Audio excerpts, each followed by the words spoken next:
नमस्कार दोस्तों, IS square के करंट अफेयर सीरीज में आप सभी का स्वागत है। आज हम लोग देखेंगे 24 सितंबर 2025 से संबंधित महत्वपूर्ण करंट अफेयर्स। ये सभी आपके आगामी सभी एग्जाम, चाहे वो BPSC AEDO का हो या अन्य कोई भी एग्जाम हो, सभी में बहुत ही महत्वपूर्ण रहने वाला है।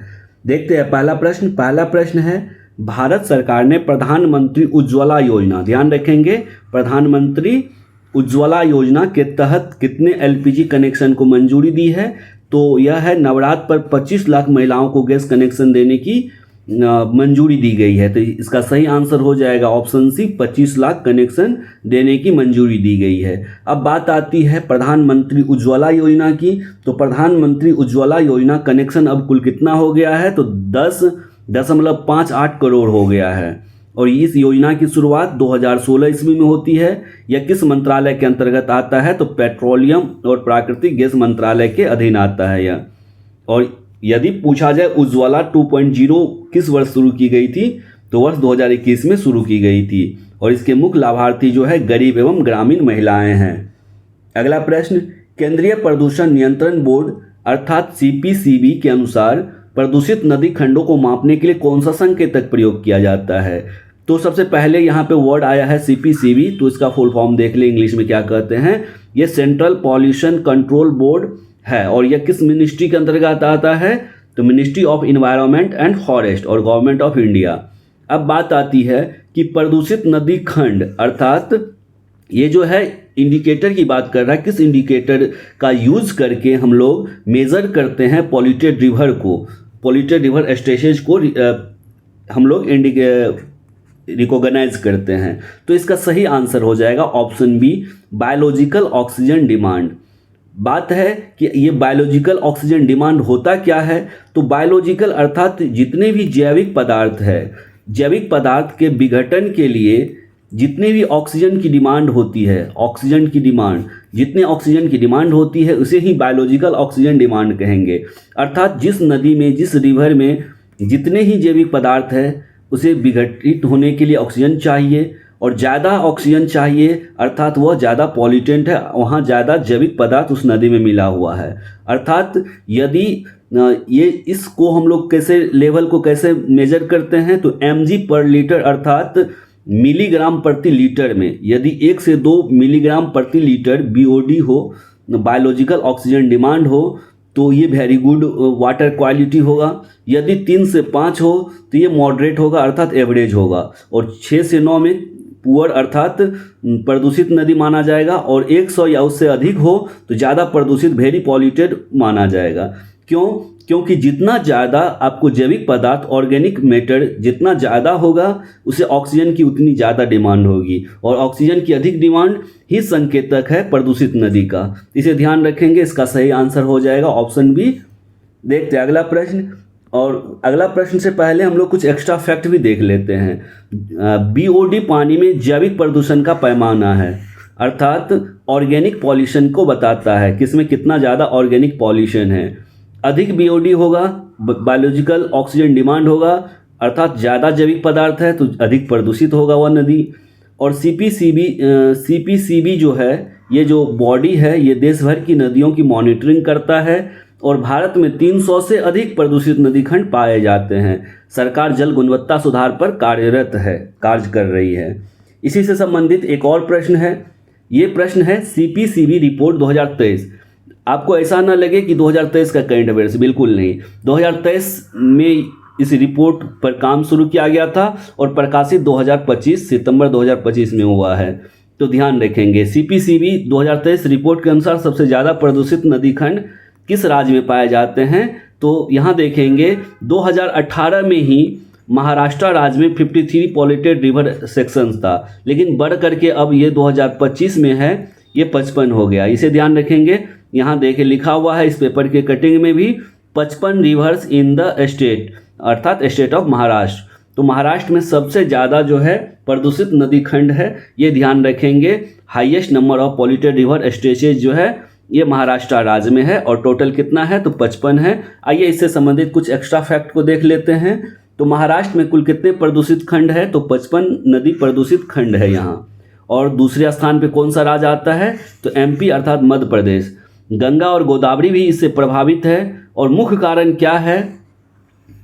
इसका मुख्य कारण, प्रदूषित होने का मुख्य कारण है औद्योगिक कचरा, मेन रीजन इंडस्ट्रियल वेस्ट। और सरकार नदी पुनर्जीवन पे काम कर रही है, वर्किंग ऑन रिवर रिजुवेनेशन। आगे देखते हैं। अगला प्रश्न है, भारत सरकार ने हाल ही में किस देश के साथ रक्षा सहयोग MOU मेमोरेंडम ऑफ अंडरस्टैंडिंग अर्थात ज्ञापन समझौता पर हस्ताक्षर किया है? India recently signed A defence cooperation MOU with which country? तो इसका सही आंसर आप देख रहे हैं ऑप्शन में मोरक्को हो जाएगा। मोरक्को इसका सही आंसर है। बात आती है मोरक्को की, तो मोरक्को से संबंधित देख लेते हैं हम लोग। सबसे पहले देखिए ये मोरक्को किस महाद्वीप में है, कंटिनेंट में है? तो ये अफ्रीका में है, ठीक है, अफ्रीका में है। और ये इधर है स्पेन। स्पेन किस में है? यूरोप में है। जब ये दो कंट्री है तो बीच में कोई डिवाइडिंग लाइन होगा, कुछ दोनों को सेपरेट कर रहा होगा। ये वाटर बॉडी है और ये भी वाटर बॉडी है। जब दो वाटर बॉडी को कुछ अलग करे तो इसे कहते हैं जल संधि अर्थात स्ट्रेट, और इसका नाम है जिब्राल्टर जल संधि। ध्यान रखेंगे इसे। आइए इसको और बड़े इमेज में देखते हैं। इससे पहले देख लेते हैं मोरक्को की राजधानी रबात, और साथ ही ये इससे लगा हुआ देश अल्जीरिया इधर है। एक साइड अल्जीरिया है, दूसरे साइड जो है वेस्टर्न सहारा है, और फिर वेस्टर्न ये वाला देश माइटानिया है। तो ये सभी देश है। थोड़ा सा पार्ट कहा जा सकता है मोरक्को से, इस कॉर्नर पे टच हो रहा है, तो ये सभी देश इससे सटा हुआ है। और बात रही मोरक्को की, तो मोरक्को हम लोग हिस्ट्री में भी पढ़ते हैं। मोरक्को कहाँ पढ़ते हैं? तो मोरक्को कौन आया था? इब्न बतूता मोरक्को का यात्री था। किनके दरबार में आया था? Ibn Battuta. किनके दरबार में आया था? MBD मोहम्मद बिन तुगलक के दरबार में आया था। कितने ईस्वी में? 1333 ईस्वी में। देखते हैं मोरक्को से संबंधित अन्य फैक्ट जो एग्जाम में पूछे जा सकते हैं। देखिए ये रहा आपको स्पेन, जो किस महादेश का देश है? तो यूरोप का है। और साथ ही दूसरे साइड जो है ये मोरक्को है, किस महादेश का है? तो अफ्रीका का है, अफ्रीका महादेश का है। और बीच में एक जल संधि है जो दोनों बड़े भूभाग को अलग करती है। जब ऐसे भाग हो तो इसे बोलते हैं स्ट्रेट या जलडमरूमठ, और इस स्ट्रेट का क्या नाम है? जिब्राल्टर। किन दो समुद्र को जोड़ रहा है ये स्ट्रेट? तो भूमध्य सागर एक और है अटलांटिक महासागर अर्थात अटलांटिक ओशन, ठीक है। जिब्राल्टर स्ट्रेट है, ये स्ट्रेट ऑफ जिब्राल्टर है। अब दो अलग अलग पार्ट को अलग कर रही है। और हाल के जो 71st BPSC एग्ज़ाम हुआ है, 71st जो BPSC एग्ज़ाम हुआ है, इसमें पूछ लिया था स्ट्रेट ऑफ हॉर्मुज जल संधि के बारे में। इसीलिए जल संधि भी सभी परीक्षाओं के लिए बहुत इंपॉर्टेंट हो जाता है। मुझे अब पूरा उम्मीद है कि अब आप इसे कभी नहीं भूलेंगे, क्योंकि आपने इसे इमेज से बहुत अच्छे से देख लिया। एक साइड मोरक्को है, एक साइड स्पेन है, इधर भूमध्य सागर है और इधर अटलांटिक महासागर है। देखते हैं अगला प्रश्न। अगला प्रश्न बढ़ने से पहले इससे संबंधित कुछ और फैक्ट देख लेते हैं। बात हो रही मोरक्को की, तो मोरक्को हाल ही में क्या सहयोग पे हस्ताक्षर हुआ है? तो रक्षा उद्योग और प्रशिक्षण में सहयोग। और मोरक्को अफ्रीका महाद्वीप का एक बड़ा देश है और इसकी राजधानी रबात है। मोरक्को भारत रिश्ते 1950 से ही प्रगाढ़ है। रक्षा, ऊर्जा और खनन प्रमुख क्षेत्र हैं दोनों के बीच समझौते के।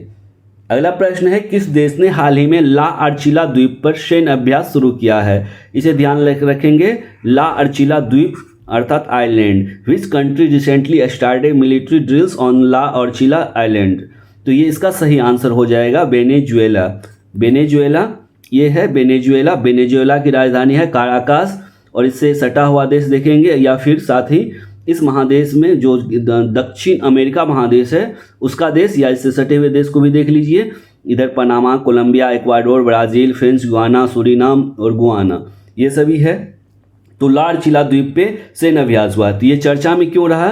तो ये यहाँ जो सैन्य अभ्यास हुआ है ये अमेरिका के खिलाफ हो रहे अभ्यास माना जाता है, इसीलिए हाल फिलहाल में चर्चा में है। किस द्वीप पे किया है? ला अर्चिला। किस देश ने किया है? वेनेजुएला ने किया है। अतिरिक्त तथ्य देख लेते हैं, तो वेनेजुएला के राष्ट्रपति कौन है? निकोलस मादुरो है। और अमेरिका विरोधी रुख अपनाया है अभ्यास करके। रूस, चीन के साथ इनका करीबी संबंध है और कैरिबियाई क्षेत्र में सामरिक महत्व रखता है यह द्वीप। और तेल उत्पादन के लिए वेनेजुएला प्रसिद्ध है। अगला प्रश्न देखते हैं। अगला प्रश्न है, गगनयान मिशन के लिए इसरो द्वारा विकसित एआई रोबोट का क्या नाम है? बहुत इंपॉर्टेंट क्वेश्चन है, वीवीआई कह सकते हैं हर एक एग्जाम के लिए। What is the name of AI powered robot developed by ISRO for Gaganyaan mission? तो आप देख रहे हैं इसका सही आंसर यहाँ पे लिखा हुआ भी है, इसे याद रखेंगे। Vyommitra India's first space firing robot, अर्थात व्योमित्र जो है ये भारत का पहला एआई रोबोट है। ये गगनयान मिशन के लिए इसरो के द्वारा बनाया गया है। तो ये बहुत इंपॉर्टेंट हो जाता है। ये गगनयान मिशन का पिक्चर है और ये रोबोट है और रोबोट का नाम है व्योममित्र। ठीक है, व्योममित्र ध्यान रखेंगे, ये गगनयान के लिए। अतिरिक्त तथ्य देख लेते हैं इससे संबंधित। यह मानव रहित मिशन में उपयोग होगा, मानव नहीं होगा, मानव की जगह पे एआई रोबोट होगा। ठीक है, रोबोट होगा, एआई रोबोट होगा। और ये ह्यूमनाइड फीचर्स है इसमें, अर्थात मानव जैसी सभी विशेषताएं हैं। अंतरिक्ष यान के सिस्टम मॉनिटर करेगा यह रोबोट, यात्रियों के साथ संवाद कर सकेगा और गगनयान 2025 में ये प्रस्तावित है व्योममित्र रोबोट, अभी हाल ही में चर्चा में है। देखते हैं अगला प्रश्न। अगला प्रश्न है हाल में खोजे गए क्वासीमून। ध्यान रखेंगे क्वासीमून का नाम क्या है जो 60 साल से पृथ्वी के पास है? तो इसका सही आंसर आप यहाँ से देख सकते हैं, ये क्वासीमून है, पृथ्वी के पास है ये। और टीनी क्वासीमून जो है 2025 PN7 डिस्कवर्ड नियर अर्थ। तो इसका सही आंसर क्या हो गया? 2025 PN7, ऑप्शन ए इसका सही आंसर है। PN7 2025 PN7। तो ये क्वासीमून है और 60 साल से पृथ्वी के पास है। किनके द्वारा खोजा गया? तो इसे भी ध्यान रखेंगे, नासा के द्वारा। नासा के द्वारा इसे खोजा गया है। देखते हैं अन्य तथ्य, ये कितने साल से पृथ्वी के पास है पूछा जा सकता है, तो 60 साल से। यह अस्थाई चंद्रमा नहीं है, अर्थात नॉट ए परमानेंट मून। सूर्य की परिक्रमा करता है, revolves around the sun. NASA के खगोलविद ने इसे डिस्कवर किया है, डिस्कवर्ड बाय नासा एस्ट्रोनॉमर्स। पृथ्वी कक्षा में नहीं बल्कि समानांतर है। अगला और इम्पोर्टेंट फैक्ट है, अगला और इम्पोर्टेंट क्वेश्चन है, मैत्री 2.0 कार्यक्रम भारत और किस देश की संयुक्त पहल है? तो इसका सही आंसर यहाँ देख सकते हैं आप, इंडिया एंड ब्राज़ील। तो सही आंसर हो गया ब्राज़ील। मैत्री 2.0 कार्यक्रम जो है भारत और ब्राज़ील की संयुक्त पहल है। दोनों देश मिल करके एक पहल करता है जिसका नाम है मैत्री, ब्राज़ील के साथ। बात आती है ब्राज़ील की, तो ब्राज़ील ये है ब्राज़ील कंट्री। ब्राज़ील की जो राजधानी है ब्रासिलिया है। ब्राज़ील से सटे साथ ही दक्षिण अमेरिका महादेश के अन्य देश को और सटे देश सबको देख लेते हैं हम लोग। ये फ्रेंच गुयाना याद रखेंगे, सूरीनाम है, गुआना है, वेनेजुएला है, कोलंबिया है, इक्वाडोर है, पेरू है, बोलीविया है, पराग्वे, अर्जेंटीना, इधर चिली है, चिली नहीं सटा हुआ है, और उरुग्वे है। और इसके बाद एक और देश इक्वाडोर भी नहीं सटा हुआ ब्राज़ील से। तो ये सभी ध्यान रखेंगे, इंपॉर्टेंट हो जाता है ये सभी देश, किन से क्या सटा हुआ, क्या बाउंड्री टच करता है। अन्य तथ्य देखते हैं ब्राज़ील से संबंधित। तो ब्राज़ील हाल ही में कृषि नवाचार के लिए समझौता हुआ है। ICAR और ब्राज़ील की भी साझेदारी हुई है। तो ICAR क्या है? तो Indian council of agriculture research है, इसे ध्यान रखेंगे। और टेक्नोलॉजी साझा की जाएगी। दोनों देश ब्रिक्स का समूह है और ब्राज़ील कॉफ़ी उत्पादन में अग्रणी है, इसे भी याद रखेंगे। अगला प्रश्न देखते हैं। अगला प्रश्न है, चलिए 8 नंबर 2 बार हो गया, कोई नहीं, क्वेश्चन देख लेते हैं। अगला क्वेश्चन है, प्रधानमंत्री ने अरुणाचल प्रदेश में किस नदी पर जल विद्युत परियोजना की आधारशिला रखी है? उसका सही आंसर हो जाएगा सियोम। तो हाल ही में प्रधानमंत्री ने अरुणाचल प्रदेश के सियोम नदी पर जल विद्युत परियोजना की आधारशिला रखी है। ये देखेंगे। अन्य तथ्य देख लेते हैं। 2000 मेगावाट क्षमता की यह परियोजना है। ग्रीन एनर्जी लक्ष्य को बढ़ावा देने के उद्देश्य इस परियोजना का उद्घाटन किया गया है। साथ ही अरुणाचल प्रदेश को भारत की बिजली बैटरी भी कहते हैं। नॉर्थ ईस्ट में हाइड्रो पावर पर फोकस है यह, और पर्यावरण संरक्षण पर ध्यान दिया गया है। अगला प्रश्न है, बुर्किना फासो, माली और नाइजर ने किस संगठन से सदस्यता वापस ले ली है? इसे ध्यान रखेंगे। इसका सही आंसर हो जाएगा ICC, इंटरनेशनल क्रिमिनल कोर्ट से हाल ही में तीनों देशों ने अपनी सदस्यता वापस ले ली है। ये देखेंगे, अफ्रीका महादेश का ये देश है, नाइजर, माली और बुर्किना फासो, ये तीनों देश इसे वापस ले लिया अपनी सदस्यता। अब बात आती है इंटरनेशनल क्रिमिनल कोर्ट की, ICC की। तो ICC को कुछ देख लेते तथ्य। ये जो ICC है मानवता विरोधी अपराधों की सुनवाई करता है, जो मानवता विरोधी अपराध होता है। और इसका मुख्यालय हेडक्वार्टर जो है नीदरलैंड के द हेग में है। कहाँ? नीदरलैंड के द हेग। द हेग में है, ध्यान रखेंगे। और अफ्रीकी देश अक्सर इसकी आलोचना ये करके करते हैं कि मानवता विरोधी जो भी गतिविधियां होती हैं उस पर रोक नहीं लगा पाने में नाकाम है। और ये इसकी स्थापना कब, रोम संविधि, इटली के रोम शहर में जो बैठक हुई थी, इसके बाद 2002 से ये लागू हो गया है। रोम संविधि 2002 से लागू है। कई देश इसके सदस्य है और कई देश सदस्य नहीं भी है।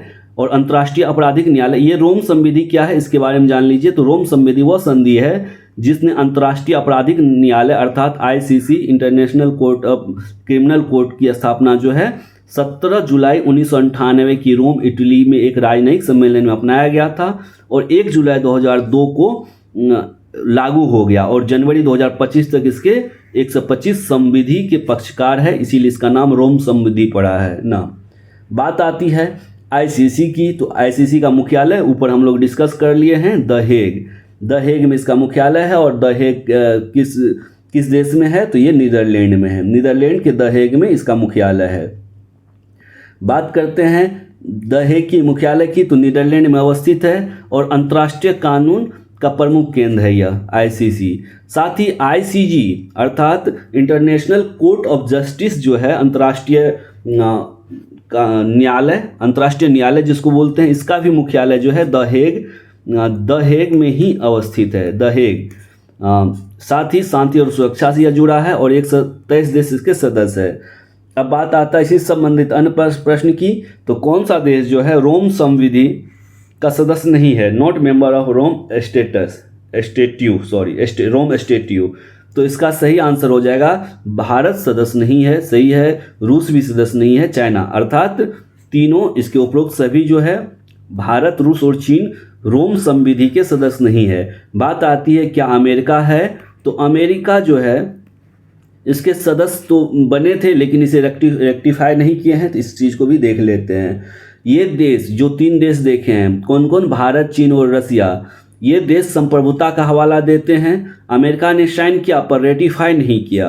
भारत घरेलू कानून को पर्याप्त मानता है, रूस राजनीतिक कारणों से इससे बाहर है, चीन स्वतंत्र नीति अपनाता है, इसीलिए भारत, रसिया और चाइना इसके सदस्य नहीं है। तो दोस्तों इस तरह से हम लोगों ने बहुत ही महत्वपूर्ण जो करंट अफेयर्स हो सकता है 24 सितंबर 2025 ये सभी को बहुत अच्छे से करने का प्रयास किए हैं। दोस्तों वीडियो कैसा लग रहा है आप ज़रूर कमेंट बॉक्स में कमेंट करें। यदि कुछ सुझाव हो, सजेशन हो तो ज़रूर सजेशन दें। दोस्तों हम लोगों ने शुरू किया है आगामी सभी एग्ज़ाम को देखते हुए हिस्ट्री को NCERT और हिस्ट्री के साथ साथ साइंस, ये दोनों सभी एग्ज़ाम के लिए बहुत इंपॉर्टेंट हो जाता है। दोनों के NCERT के थ्रू हम लोग थ्रू आउट इसका वीडियो देखेंगे और इसके साथ ही इसका मैं जो पैटर्न बता रहा था, कुछ देर का वीडियो होगा, वीडियो लेक्चर होगा जिसमें समझाया जाएगा आपको, थ्योरी पे जितना भी टॉपिक होगा उसको समझाया जाएगा और समझाने के बाद MCQ प्रैक्टिस करवाया जाएगा जो आपके आगामी एग्ज़ाम के लिए बहुत ही महत्वपूर्ण रहने वाला है। तो दोस्तों इस वीडियो को ज़्यादा से ज़्यादा शेयर कर दें। आप जितना शेयर करेंगे, जितना अप्रिशिएट करेंगे, जितना आप बातों को समझेंगे और दूसरों को समझाएंगे, ये हमारे लिए बहुत ही अच्छा रहेगा, हम लोग को मोटिवेट करेगा। तो देखते रहिए इस वीडियो को। धन्यवाद।